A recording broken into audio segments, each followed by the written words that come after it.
Number 68 from Imprint and part of their collaborations box set is Ju Dou from Zhang Yimou starring Zhang Yimou.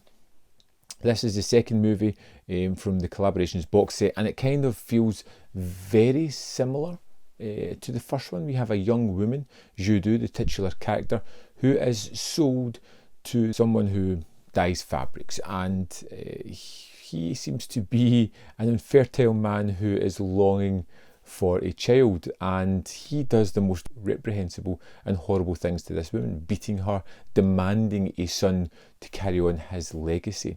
It's a horrible situation. It's a woman who is at the edge, who's beaten, who's molested, who is attacked constantly by what should be a loving partner because he's demanding a child. She takes solace in the nephew of this man, Zhang Yimou, who has a fascination with her, who just longs after her, who gives her the loving relationship that she is longing for and needs. And the byproduct of that is the fact that she falls pregnant. Now, this saves her life because this man was getting increasingly violent, and it kind of puts everything on a plateau for a little while. She's going to have a child. She's going to have his child. That'll make everything all right for him. But there's this love affair that can't happen. Tang Jing and Ju Dou can't be together.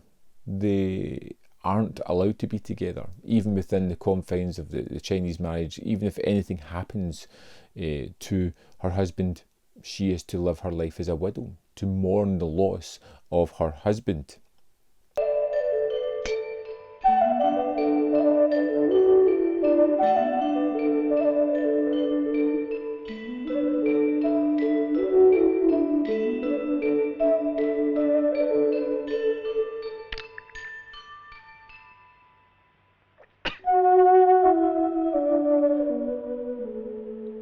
And the movie takes some dark paths from then on. It becomes a movie, or it is a movie that is filled with tragedy and longing and a feeling of misgiving throughout the film.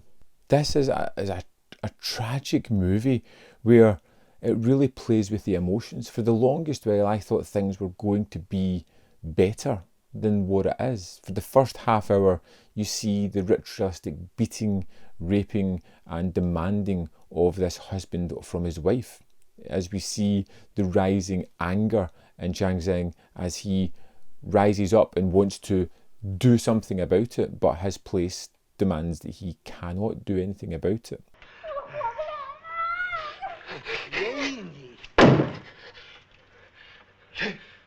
The burgeoning love affair that shows a shining light in this woman's life, in both these people's lives, that is really overbeared by this tyrannical man. And when things take a turn, when the man becomes paralysed from the waist down, when he becomes bedridden, when he becomes struck and unable to be the man that he once was, and it becomes even worse a movie as you see the unbridled passion come to the forefront of these two people, and as you see the nastiness. You know, these are people who've been tortured and bullied for most of their lives by this man, and their actions are very much in the form of vengeance.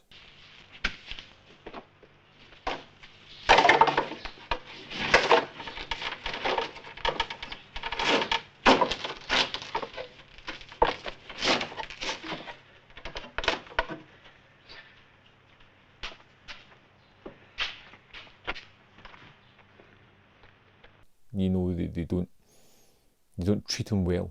They don't treat him the way that they would like to have been treated. They end up becoming as bad as he was. It's a movie where it's like self-imposed mutual destruction. At times, as we follow these characters whom it just becomes apparent that a happy ending is never going to be in sight. It's something that was never going to happen. And it becomes more destructive the further it goes on.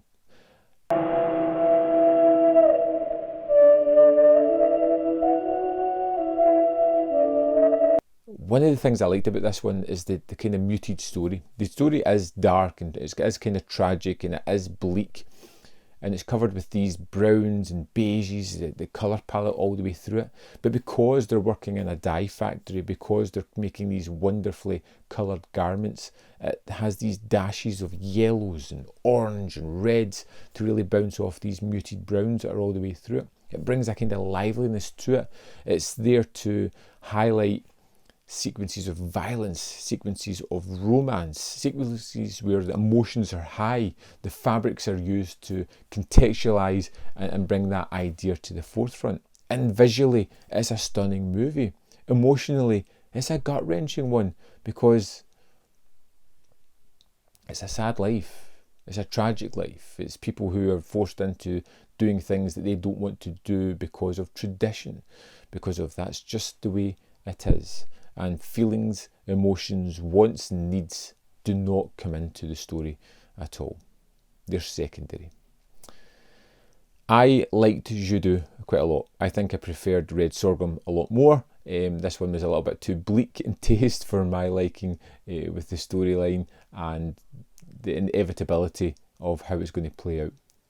It was a good watch. It was an interesting watch. I think the performances are amazing. I think Zhang Yimou uses colour, unlike anybody else, I think, to really convey emotions in his story, which I think is wonderfully done. I think the characters are genuinely fascinating, if not distasteful in a lot of manner. But yeah, Ju Dou was another really interesting watch from this set.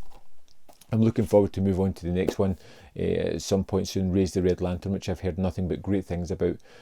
So I'd love to know your thoughts on Ju Dou. What you liked about it, what you didn't like about it. Was it one of the movies that you could really connect with or didn't?